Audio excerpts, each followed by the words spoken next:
राधे कृष्णा। आज हम सुनेंगे इंद्राणी एकादशी व्रत कथा। तो अंत तक बने रहें और इस कथा को सुने तथा पापों से मुक्ति पाएं।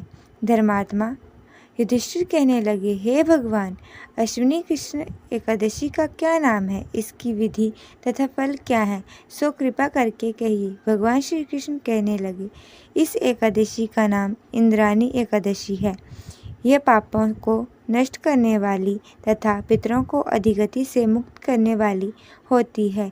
हे राजन, ध्यान पूर्वक इसकी कथा सुनो। पेय यज्ञ इसके सुनने मात्र से प्राचीन काल में सतयुग के समय महिष्मती नाम की एक नगरी में इंद्रसेन नाम का एक प्रतापी राजा धर्मपूर्व अपनी प्रजा का पालन करते हुए शासन करता था।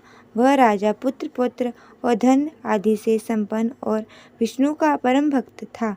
एक दिन जब राजा सुखपूर्वक अपनी सभा में बैठा हुआ था, तो आकाश मार्ग से महर्षि नारद उतरकर अपनी सभा में आए। राजा उन्हें देखते ही हाथ जोड़कर खड़े हो गए और विधि पूर्वक उनका आदर सत्कार किया। उनको बैठने के लिए आसन भी दिया। सुख से बैठकर मुनि ने राजा से पूछा, हे राजन, आपके सातों अंग कुशल पूर्वक तो हैं, तुम्हारी बुद्धि धर्म में और तुम्हारा मन विष्णु भक्ति में तो रहता है।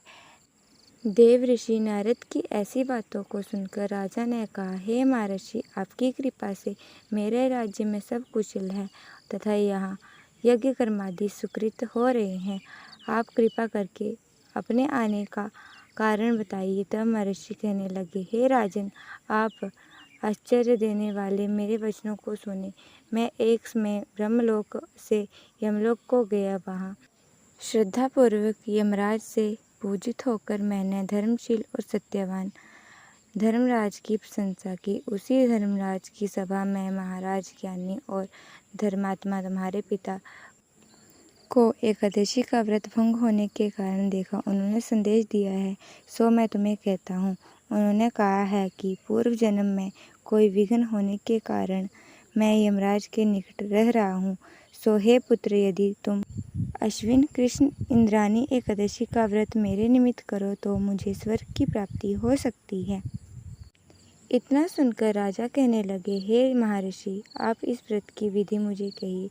नारद जी कहने लगे, अश्विन माह की कृष्ण पक्ष की दशमी के दिन प्रातःकाल श्रद्धापूर्वक स्नान से निवृत्त होकर पूर्ण दोपहर में नदी आदि में जाकर स्नान करें।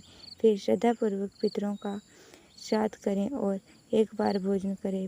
प्रातःकाल होने पर एकादशी के दिन दातुन आदि करके स्नान करके फिर व्रत के नियमों को भक्तिपूर्वक ग्रहण करता हुआ प्रतिज्ञा करें कि मैं आज संपूर्ण भोजन को त्याग कर निराहार एकादशी का व्रत करूँगा। हे परमेश्वर, मैं आपकी शरण में हूँ, आप मेरी रक्षा कीजिए। इस प्रकार नियम पूर्वक शालिग्राम की मूर्ति के आगे विधि पूर्वक श्रद्धा करके योग ब्राह्मणों को फलाहार कराकर दक्षिणा दीजिए।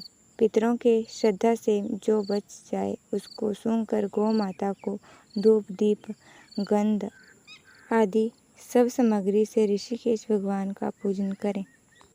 रात्रि में भगवान के निकट जागरण करें। इसके पश्चात द्वादशी के दिन प्रातःकाल होने पर भगवान का पूजन करके ब्राह्मणों को भोजन कराइए। भाई बहन स्त्री पुरुष सहित सब परिवार जन मौन धारण करके भोजन करें। नारद जी कहने लगे, हे राजन, इस विधि से यदि तुम आलस रहित होकर एकादशी का व्रत करोगे तो तुम्हारे पिता को अवश्य ही स्वर्ग की प्राप्ति होगी। इतना कहकर नारद जी अंतर्ध्यान हो गए।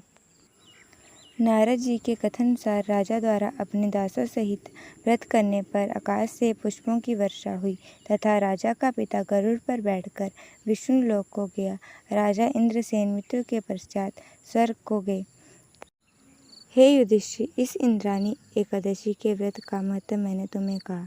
इसके सुनने और पढ़ने मात्र से ही मनुष्य अपने पापों से छूट जाता है और सब प्रकार के भोगों को भोग कर वैकुंठ को प्राप्त करता है।